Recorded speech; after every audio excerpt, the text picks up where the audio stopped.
Hello everyone, मैं प्रदीप कुमार आगाज IAS institute के यूट्यूब चैनल पर आप सभी का स्वागत करता हूं। तो आइए आज के इस वीडियो में हम लोग बात करने वाले हैं भारतीय अर्थव्यवस्था। भारतीय अर्थव्यवस्था से रिलेटेड यूपीएससी के प्रीलिम्स और मेंस के लिए आज के जितने भी करंट अफेयर के टॉपिक बनते हैं हम आप लोगों के लिए लेकर आए हैं। तो चलिए देखते हैं। तो देखिए, प्रीलिम्स के लिए जो टॉपिक है वो भारतीय प्रतिभूति और विनिमय बोर्ड सेबी वैकल्पिक निवेश कोष एआईएफ है और वित्तीय बेंचमार्क के लिए आईओएससीओ सिद्धांत सेबी म्यूचुअल फंड विनियम और 1996 सेबी रियल एस्टेट निवेश ट्रस्ट विनियम 2014 लघु और मध्यम REIT SMREIT social stock exchange SSE और जीरो कूपन जीरो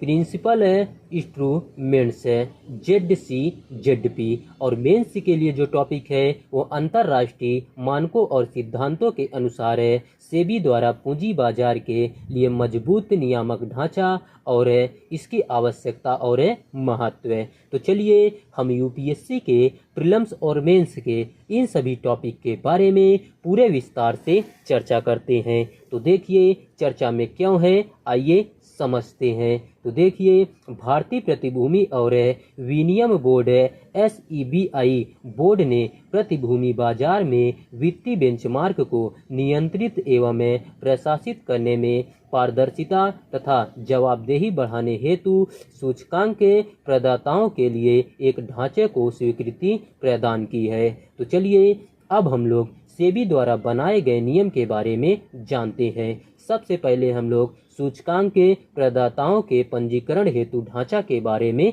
जानते हैं। तो देखिए, सेबी ने सूचकांक प्रदाताओं के पंजीकरण के लिए एक ढांचा स्थापित करने वाले नियमों को स्वीकृति प्रदान करने की घोषणा की। यह ढांचा विशेष रूप से महत्वपूर्ण सूचकांकों पर लागू होगा जिन्हें सेबी वस्तुनिष्ठ मानदंडों के आधार पर पहचानेगा। नियामक ढांचा अंतर्राष्ट्रीय प्रतिभूति आयोग संगठन IOSCO वित्तीय बेंचमार्क के सिद्धांतों के अनुरूप है।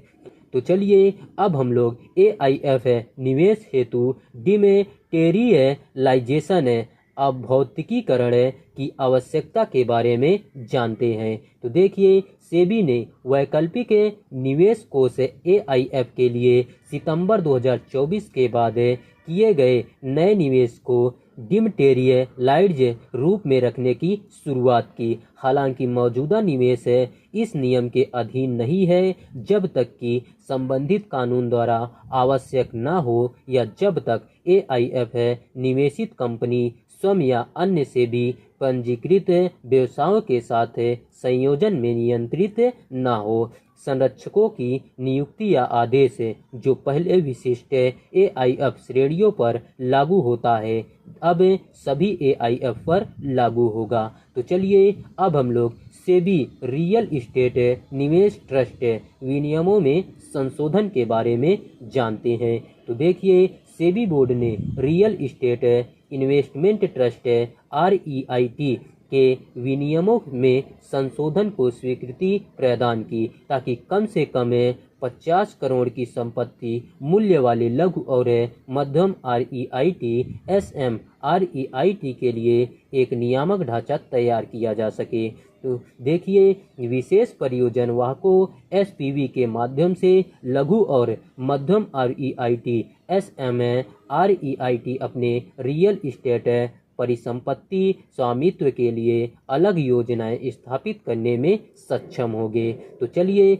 अब हम लोग सोशल स्टॉक एक्सचेंज SSE ढांचे में लचीलापन क्या है, आइए इसके बारे में जानते हैं। तो देखिए, सेबी ने गैर लाभकारी संगठनों NPO द्वारा धन की उगाही बूस्ट को बढ़ावा देने के लिए सोशल स्टॉक एक्सचेंज SSE के ढांचे में लचीलापन प्रदान किया। इसमें SSE पर NPO द्वारा zero coupon zero principal instruments ZCZP के सार्वजनिक निर्गमन हेतु न्यूनतम निर्गम आकार और आवेदन आकार में कमी शामिल है, जिससे खुदरा निवेशकों सहित व्यापक भागीदारी को प्रोत्साहित किया जा सकेगा। तो चलिए अब हम लोग एनपीओ के लिए नामावली में बदलाव क्या है और सुविधाजनक उपाय क्या है, आइए इसके बारे में जानते हैं। तो देखिए, सेबी ने सामाजिक क्षेत्र के प्रति सकारात्मक दृष्टिकोण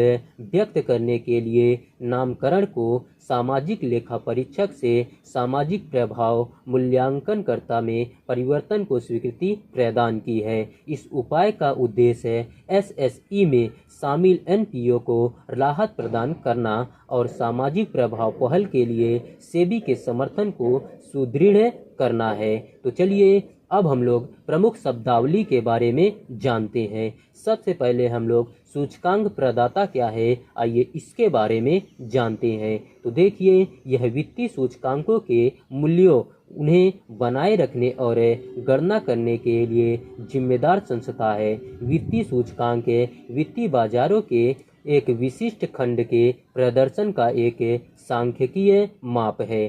तो चलिए अब हम लोग वैकल्पिक निवेश कोष एआईएफ के बारे में जानते हैं। तो देखिए, एआईएफ से तात्पर्य भारत में स्थापित किसी भी निवेश से है जो एक निजी तौर पर एकत्रित निवेश माध्यम है, जो अपने निवेशकों के लाभ के लिए एक परिभाषित निवेश नीति के अनुसार निवेश करने के लिए परिष्कृत निवेशकों, चाहे वह भारतीय हो या विदेशी, से धन एकत्र करता है। तो चलिए अब हम लोग श्रेणियां के बारे में जानते हैं।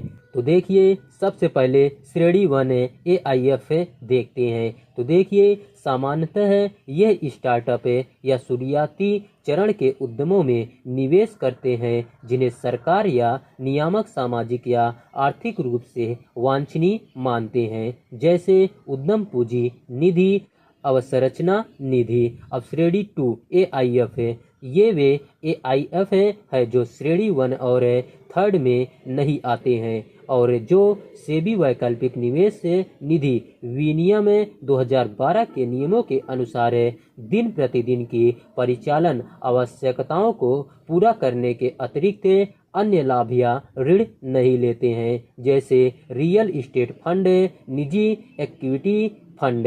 अब श्रेणी 3 एआईएफ देखते हैं। तो देखिए, ये एआईएफ जो विविध या जटिल व्यापारिक रणनीतियों को नियोजित करते हैं और सूचीबद्ध या गैर सूचीबद्ध संजातीय निवेश का लाभ उठा सकते हैं, जैसे हेज फंड, सार्वजनिक इक्विटी फंड में निजी निवेश है। तो चलिए अब हम लोग रियल एस्टेट निवेश ट्रस्ट REIT के बारे में जानते हैं। तो देखिए, यह निवेश का वह साधन है जो व्यक्तियों को संपत्ति का प्रत्यक्ष प्रबंधन या स्वामित्व किए बिना बड़े पैमाने पर रियल एस्टेट में निवेश करने और आय अर्जित करने को अनुमति प्रदान करता है।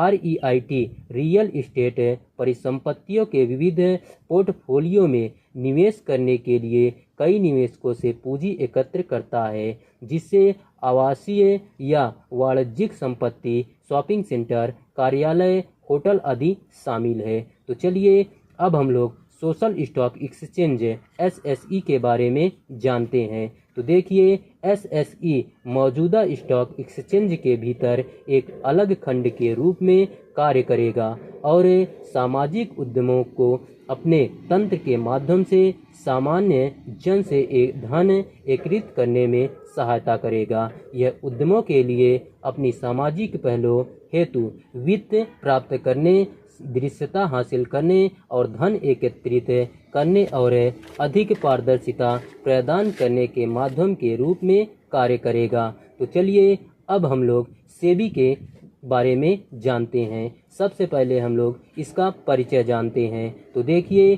सेबी भारतीय प्रतिभूति और विनियम बोर्ड अधिनियम 1992 के प्रावधानों के अनुसार 12 अप्रैल 1992 को स्थापित एक वैधानिक निकाय, एक गैर संवैधानिक निकाय जिसे संसद द्वारा स्थापित किया गया है। सेबी का मूल कार्य प्रतिभूतियों में निवेशकों के हितों की रक्षा करना तथा प्रतिभूति बाजार को बढ़ावा देना एवं विनियमित करना है। सेबी का मुख्यालय मुंबई में स्थित है तथा क्षेत्रीय कार्यालय अहमदाबाद, कोलकाता, चेन्नई और दिल्ली में स्थित है। तो इसका आइए अब हम लोग पृष्ठभूमि देखते हैं। तो देखिए, सेबी के अस्तित्व में आने से पहले पूंजीगत मुद्दों का नियंत्रक नियामक प्राधिकरण था। इसे पूंजी मुद्दे नियंत्रण अधिनियम 1947 के तहत अधिकार प्राप्त थे। अप्रैल 1988 में भारत सरकार के एक प्रस्ताव के तहत सेबी का गठन भारत में पूंजी बाजार के नियामक के रूप में किया गया था। प्रारंभ में सेबी एक गैर वैधानिक निकाय था जिसे किसी भी तरह की वैधानिक शक्ति प्राप्त नहीं थी, लेकिन सेबी अधिनियम 1992 के माध्यम से यह एक स्वायत्त निकाय बना और इसे वैधानिक शक्तियां प्रदान की गई। तो चलिए अब हम लोग सेबी की संरचना के बारे में जानते हैं। तो देखिए, सेबी बोर्ड में एक अध्यक्ष और कई अन्य पूर्णकालिक और असंकालिक सदस्य होते हैं। सेबी समय समय पर तत्कालीन महत्वपूर्ण मुद्दों की जांच हेतु विभिन्न समितियां की नियुक्त करता है।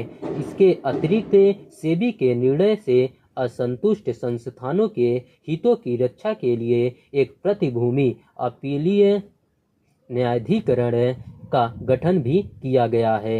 एसएटी में एक पीठासीन अधिकारी और 2 अन्य सदस्य शामिल होते हैं। सेबी के पास भी वही शक्तियां हैं जो एक दीवानी न्यायालय में निहित होती है। इसके अलावा यदि कोई व्यक्ति प्रतिभूति अपीलीय न्यायाधिकरण एसएटी के निर्णय या आदेश से असहमत नहीं है तो वह सर्वोच्च न्यायालय में अपील कर सकता है। तो चलिए अब हम लोग अंतर्राष्ट्रीय प्रतिभूति आयोग संगठन IOSCO के बारे में जानते हैं। सबसे पहले हम लोग इसका परिचय जानते हैं। तो देखिए, इसकी स्थापना अप्रैल 1983 में हुआ था। इसका मुख्यालय मैड्रिड, स्पेन में है। IOSCO का एशिया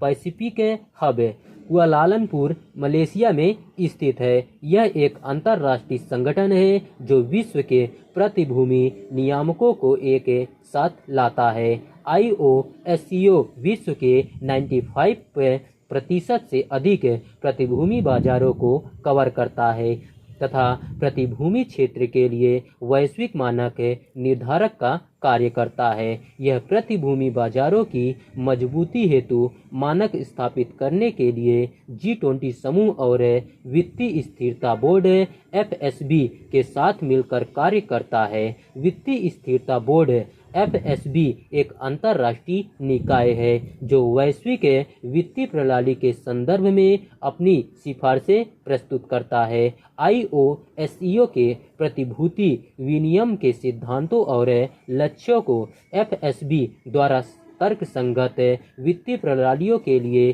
प्रमुख मानकों के रूप में समर्थन प्रदान किया गया है। IOSCO की प्रवर्तन भूमिका का विस्तार अंतर्राष्ट्रीय वित्तीय रिपोर्टिंग मानक IFRS की व्याख्या के मामलों तक है, जहां IOSCO सदस्य एजेंसियों द्वारा की गई प्रवर्तन कार्रवाई का एक डेटाबेस रखा जाता है। IFRS एक लेखा मानक है जिसे अंतर्राष्ट्रीय लेखा मानक बोर्ड IASB द्वारा वित्तीय जानकारी के प्रस्तुतिकरण में पारदर्शिता बढ़ाने के लिए एक सामान्य लेखांकन भाषा प्रदान करने के उद्देश्य से जारी किया गया है। इसका उद्देश्य क्या है, आइए इसके बारे में जानते हैं। तो देखिए, निवेशकों की सुरक्षा, निष्पक्ष, कुशल और पारदर्शी बाजारों को बनाए रखने तथा प्रणालीगत जोखिमों को दूर करने के लिए अंतर्राष्ट्रीय स्तर पर मान्यता प्राप्त एवं विनियमन, निरीक्षण व प्रवर्तन के मानकों का पालन सुनिश्चित करने, लागू करने और बढ़ावा देने में सहयोग करना, प्रतिभूति बाजारों की अखंडता में सूचना के आदान प्रदान और कदाचार के खिलाफ प्रवर्तन में सहयोग तथा बाजारों एवं बाजार के मध्यस्थों की निगरानी में सहयोग के माध्यम से निवेशकों की सुरक्षा व विश्वास को बढ़ावा देने के लिए और बाजारों के विकास में सहायता प्रदान के बुनियादी ढांचों को मजबूत करने और उचित विनियमन को लागू करने के लिए अपने अनुभवों के आधार पर वैश्विक तथा क्षेत्रीय दोनों स्तरों पर जानकारी का आदान प्रदान करने के लिए होता है। तो चलिए अब हम लोग देखते हैं सदस्यता का महत्व। तो देखिए IOSCO सदस्यों को साझा हितों के क्षेत्रों, वैश्विक और क्षेत्रीय स्तर पर सूचनाओं के आदान प्रदान के लिए मंच प्रदान करता है। सेबी IOSCO का सदस्य है। तो चलिए आज का वीडियो यहीं पर समाप्त होता है। तो देखिए अगर आप लोगों को इसका PDF चाहिए तो इसका PDF आप लोगों को टेलीग्राम चैनल पर मिल जाएगा। टेलीग्राम चैनल का नाम है आगाज IAS इंस्टीट्यूट और टेलीग्राम चैनल का लिंक आप लोगों को इस वीडियो के डिस्क्रिप्शन में भी मिल जाएगा। आप लोग यहां से भी जाकर टेलीग्राम चैनल को ज्वाइन कर सकते हैं और PDF डाउनलोड कर सकते हैं। तो चलिए अब हम लोग मिलते हैं नेक्स्ट वीडियो में। धन्यवाद। Keep learning, keep growing.